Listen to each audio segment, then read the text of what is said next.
जय हिंद दोस्तों, स्वागत करता हूं आपके अपने YouTube चैनल अपना टारगेट गवर्नमेंट जॉब में। चैनल को नहीं किया है सब्सक्राइब तो कर लीजिए सब्सक्राइब और बेल आइकन के बटन को दबा लीजिए ताकि आपको हर नोटिफिकेशन आसानी से मिल सके। फिलहाल हम बात करें महाराष्ट्र PWD के बारे में। तो यहाँ पे महाराष्ट्र PWD में वैकेंसी आज की यहाँ पे आपका देखिए जूनियर इंजीनियरिंग है, आपका जूनियर आर्टिस्ट है, सिविल इंजीनियरिंग है, स्टेनोग्राफर है, बहुत सारी वैकेंसी आपके लिए दी गई है। ड्राइवर है, क्लीनर्स, पियोन है, आपका 2109 पोस्ट आपके लिए दी गई। यहाँ पे 7th 8th 10th 11th 12th जो भी आपका क्वालिफिकेशन सभी के लिए वैकेंसी आपका यहाँ पे SC/ST के लिए 5 साल की छूट है, OBC के लिए 3 साल, 18 से 40 साल एज लिमिट मांगी गई। वहीं आप बात करें एप्लीकेशन फीस की तो जनरल कैटेगरी के 1000 रुपये, VC के लिए 900 रुपये दी गई है। 16 अक्टूबर से 6 नवंबर तक आपके फॉर्म जो है चलने वाले। आप वैकेंसी देख सकते हैं तो यहाँ पे आपका बहुत अच्छी वैकेंसी आपके लिए दी गई है। तो आपको किस तरीके से आप अप्लाई कर पाएंगे, हर पोस्ट के लिए अलग अलग क्वालिफिकेशन दिया हुआ है। तो आप कैसे आवेदन कर पाएंगे एंड आपका सिलेक्शन प्रोसेस क्या होगा वो मैं आपको computer based exam, document verification, medical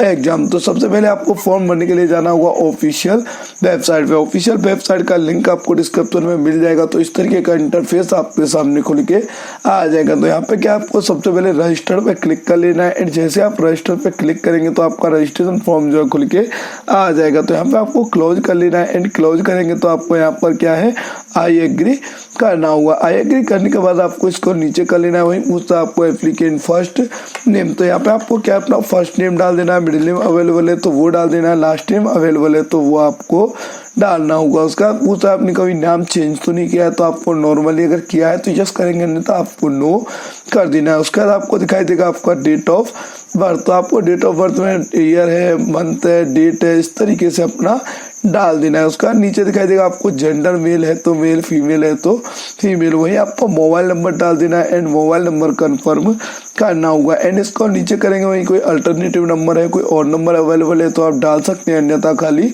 छोड़ देंगे। उसके बाद दिखाई देगा ईमेल आईडी, तो आपको अपना ईमेल आईडी डाल देना है, ईमेल आईडी को कंफर्म कर देना है। तो याद रहे आपको ईमेल आईडी अपना खुद का ही डालना है, किसी और का नहीं डालना है। यहाँ पे आपको दिखाई देंगे एग्जाम सेंटर, तो 3 एग्जाम सेंटर जो आपके लिए बेटर है, आपको अच्छे लगते हैं, वही 3 एग्जाम सेंटर यहाँ पर आपको डाल देने। उसके बाद आपको जनरेट OTP कर देना, तो आपके मोबाइल और ईमेल पर OTP आ जाएगा। तो OTP डालने के बाद वेरीफाई कर लेना है एंड आई एग्री कर लेना है। कैप्चा कोड डालने के बाद रीवेरीफाई करना होगा। यहाँ पे आपका नाम है, डेट ऑफ बर्थ है, फादर्स नेम है, तो जो भी है आपका मोबाइल नंबर, ईमेल आईडी, सारी चीज क्लिक कर देंगे एंड आपको सबमिट कर देना। जैसे आप सबमिट पे क्लिक करेंगे तो आपके मोबाइल नंबर पर रजिस्ट्रेशन नंबर और पासवर्ड आ जाएगा। उसके बाद क्या है आपको एंड उसके बाद आपका इस तरीके का इंटरफेस खुल के आएगा। यहाँ पे आपको क्या है एप्लीकेशन टैब पे क्लिक करना होगा। यहाँ पे आपको योर सिलेक्शन पे जाना होगा एंड आपको ऐड कर देना है। प्लस पे करेंगे तो आपका एप्लीकेशन फॉर्म जो है खुल के आ जाएगा। तो आपको क्या अपना एप्लीकेशन फॉर्म अच्छे से फिल करना है, कोई भी गलती आपको नहीं करना। अगर आप गलती करेंगे तो आपके लिए प्रॉब्लम क्रिएट होकर आ जाएगा, तो आपको प्रॉब्लम क्रिएट नहीं करना है। इसका मतलब आपको एप्लीकेशन फॉर्म अच्छे से फिल करना है, कोई भी गलती करेंगे तो आपके लिए आप आगे प्रॉब्लम हो जाएगा। यहाँ पे आपको देख सकते हैं आप किस पोस्ट के लिए आवेदन किया है, वो पोस्ट यहाँ पर आपको सिलेक्ट कर देनी है। देखिए आप सिविल इंजीनियर, जूनियर इंजीनियर, किसी भी पोस्ट के लिए आवेदन कर रहे हैं सेम रहेगा, सिर्फ आपका क्वालिफिकेशन ही चेंज होता है, बाकी सब सेम चेंज होता है, ठीक है। तो यहाँ पे क्या आपको नॉर्मली आपको ये चीज सिलेक्ट कर लेनी है। सिलेक्ट करने के बाद आपको इसको नीचे कर लेना है एंड नीचे करेंगे तो आपको सारी डिटेल जो है फिल करनी होंगी। यही पूछता आपका फादर्स नेम तो वो आपको डाल देना है एंड मदर्स नेम तो वो आपको डालना होगा। उसके बाद आपको नीचे दिखाई देगा क्या आप IJ और government notification dated 28 March 2005 are qualified are small family children. तो 2005 में जो आपका वैकेंसी आई थी गवर्नमेंट वैकेंसी आपका, उसके बाद कोई जो है उसमें आपका जो है महाराष्ट्र गवर्नमेंट में आपने यहाँ पर आपको यस करना है कि आपको जो क्वालिफिकेशन है वो आपने हासिल की है, तो आपको यहाँ पर यस करना होगा। यस नहीं करेंगे तो आप एप्लीकेशन फॉर्म जो है फिल नहीं कर पाएंगे, तो आपको यहाँ पर यस करना होगा एंड आपको देखिए आपको फिर से बता दूं यहाँ पे आपका क्या पूछ रहा है वो मैं आपको बता देता हूँ। यहाँ पे देखिए आप सही से आपको दोबारा से, तो यहाँ पे होता है ए पर government notification date 28 March 2005 are you qualified small family children 28 March 2013। तो आपको जो आपने जो है 2005 का क्वालिफिकेशन जो है आपने हासिल किया है,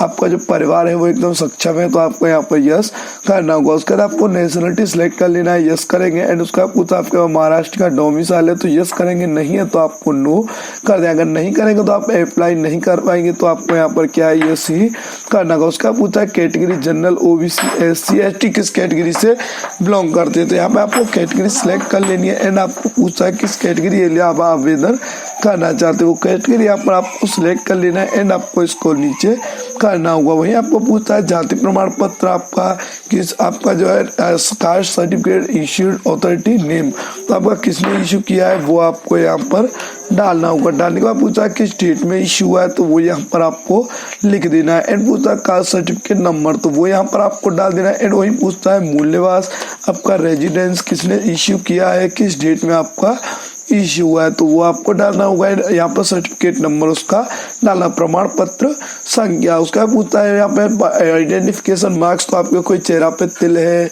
कोई आपका जो है कट मार्क है आपके शरीर पे तो वो आपको डालना होगा। डालने के बाद यहाँ पर आपको नीचे पूछता है आपके पास पैन कार्ड नंबर अवेलेबल है तो आप यस करेंगे, अन्यथा आपको नो कर। यहाँ पे पैन नंबर डाल देना है, नाम क्या है पैन कार्ड में वो आपको डालना होगा। ड्राइविंग लाइसेंस, वोटर आईडी, कोई एक प्रूफ इनमें से आपके पास पासपोर्ट होना चाहिए। यहाँ पे आपका पासबुक है तो पासबुक भी चल जाएगा। एंड आपको डिक्लेरेशन क्लिक कर लेना है। एंड आपको सेव एंड नेक्स्ट पे क्लिक कर देना है। जैसे आप सेव एंड नेक्स्ट पे क्लिक करेंगे उसके बाद यहाँ पर आपको दिखाई देगा are you daughter son of farmer who committed suicide, तो आप उसके बेटा है जिसके पिता ने सुसाइड किया हो। किसान हो जिसने सुसाइड किया हो तो आपको यहाँ पर यस करना है, अन्यथा तो आपको नो कर देना। उसका बताया are you state government employ, आप स्टेट या सेंट्रल गवर्नमेंट एम्प्लॉय है तो यस करेंगे, अन्यथा आपको नो कर देना। प्रोजेक्टेड अफेक्टेड, आप किसी आपातकालीन स्थिति में आप जो है किसी चीज से ग्रसित हो, आप भूकंप रोधी है तो आपको नो कर देना, अगर है तो आप यस कर सकते हैं। उसका पूछता है आर यू करंट अफेक्टेड,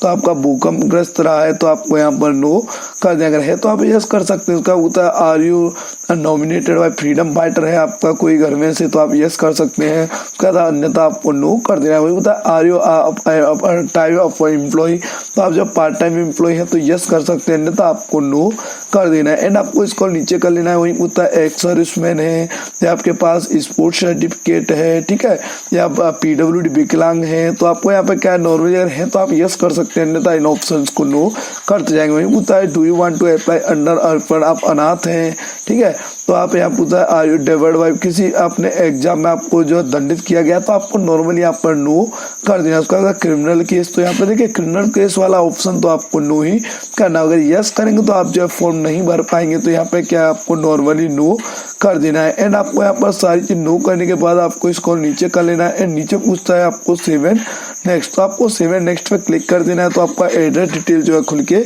आ जाएगा। तो एड्रेस डिटेल में क्या है, सबसे पहले आपको अपना हाउस नंबर, तो आपका हाउस नंबर क्या है, ठीक है, गली नंबर क्या है, आपका विलेज कौन सा है, ये सारी चीज जो है आपको फिल करनी होंगी। एंड आप यहाँ पर आपका कंट्री कौन सा है तो आपको कंट्री सिलेक्ट कर देना है। एंड उसके बाद आपको राज्य, किस राज्य से आप बिलोंग करते हैं तो वो राज्य यहाँ पर आपको डाल देना है। डालने के बाद आपको डिस्ट्रिक्ट डालना होगा, किस डिस्ट्रिक्ट से आप बिलोंग करते हैं तो वो डिस्ट्रिक्ट यहाँ पर फिल करना होगा। एंड आपके एरिया का पिन कोड क्या है वो यहाँ पर आपको डाल देना है। पूछता है permanent and present address same है तो सेम करेंगे, अलग अलग है तो आप अलग अलग भी डाल सकते हैं। डालने के बाद आपको सेव एंड नेक्स्ट पे क्लिक कर देना है तो आपका नेक्स्ट ऑप्शन जो है खुल के आ जाएगा। यहाँ पर पूछता है आपको अपने अब यूजीसी डिग्री है आपके पास तो आप यस कर सकते हैं, नहीं तो आपको नो कर देना है, ठीक है, आपके पास डिग्री अवेलेबल है। उसके बाद आपको यहाँ पर देखिए 10th का रिकॉर्ड देना होगा, किस बोर्ड से आपने पास किया है, किसी अदर बोर्ड से पास किया है तो वो भी आप अपना डाल सकते हैं, किस इंस्टीट्यूट से पास किया है, ग्रेड है, परसेंटेज है, सीजीपी है तो वो आपको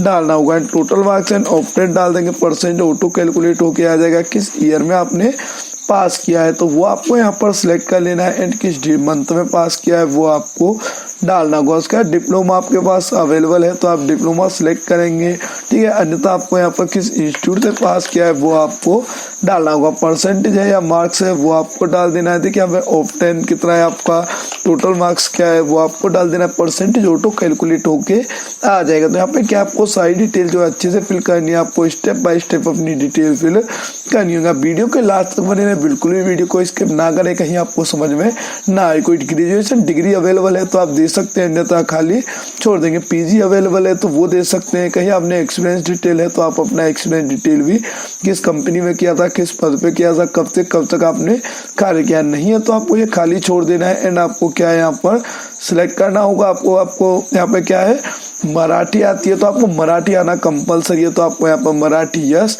करना होगा। यस करने के बाद आपको सेव एंड नेक्स्ट पे क्लिक कर लेना है, तो आपका इस तरीके का इंटरफेस खुल के आ जाएगा। तो यहाँ पे आपको सबसे पहले दिखाएगा पासपोर्ट साइज फोटोग्राफ। तो फोटोग्राफ आपका क्या है 50 से 80 KB के बीच में होना चाहिए। तो यहाँ पे आपको अपलोड फोटोग्राफ कर देना है। तो आप अपलोड फोटोग्राफ करेंगे तो 80 से 200 KB के बीच में आपका फोटोग्राफ बिल्कुल लाइट बैकग्राउंड में अच्छी क्वालिटी का होना चाहिए। अगर आपका बैकग्राउंड आपका ब्लर है फोटोग्राफ तो आपके लिए प्रॉब्लम क्रिएट हो जाएगा। तो आप अपना क्या है सारी चीज जो अच्छे से फिल करनी होगी। यहाँ पे फोटोग्राफ आपको अच्छी क्वालिटी का, बेटर क्वालिटी का ही अपलोड करना होगा, क्योंकि आपका फोटो की वजह से ही फॉर्म रिजेक्ट होता है। बाकी कोई ऑप्शन नहीं होता कि आपका फॉर्म रिजेक्ट हो जाए, सिर्फ इन्हीं वजह से आपका फॉर्म जो है रिजेक्ट हो जाता है। यहाँ पे आपको फोटोग्राफ अपलोड कर देना है। व्यू करके चेक कर लेंगे, सिग्नेचर है, 10th की मार्कशीट है, ठीक है, 10th की मार्कशीट है, वही ग्रेजुएशन की मार्कशीट है, आपका सर्टिफिकेट है। अगर सर्टिफिकेट अवेलेबल है तो आप इनके सर्टिफिकेट अपलोड करें। अगर मार्कशीट अपलोड का है अवेलेबल है तो आप मार्कशीट अपलोड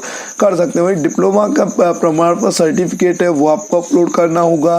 पीजी है आपके पास, डेट ऑफ बर्थ सर्टिफिकेट में आपको डोमिसाइल सर्टिफिकेट, बर्थ सर्टिफिकेट, आपको एक कोई भी चीज अपलोड करनी, जैसे आपका मूल निवास है, आपका 10th की मार्कशीट है वो आपको अपलोड करनी होगी। वहीं आपका डोमिसाइल आपने अपलोड, यहाँ पे एक्सपीरियंस लेटर अवेलेबल है, कास्ट सर्टिफिकेट है, ठीक है, तो यहाँ पे आपका कास्ट सर्टिफिकेट अपलोड करना होगा। वैलिड प्रमाण पत्र में आपको वही अपलोड कर देना है, क्योंकि आपका ऑलरेडी और ऑलवेज वैलिड होता है। तो वहीं आपका अगर स्मॉल यहाँ पे पूछता है upload your small family certificate, तो आपका कुटुंब सर्टिफिकेट है, आपका परिवार रजिस्टर्ड है तो वो आपको अपलोड करना होगा। तो अगर नहीं है तो आप यहाँ पे डाउनलोड करके देख सकते हैं। तो इस तरीके का आपका बनेगा, तो आपको ये बनवा लेना है एंड यही आपको अपलोड करना होगा, ठीक है।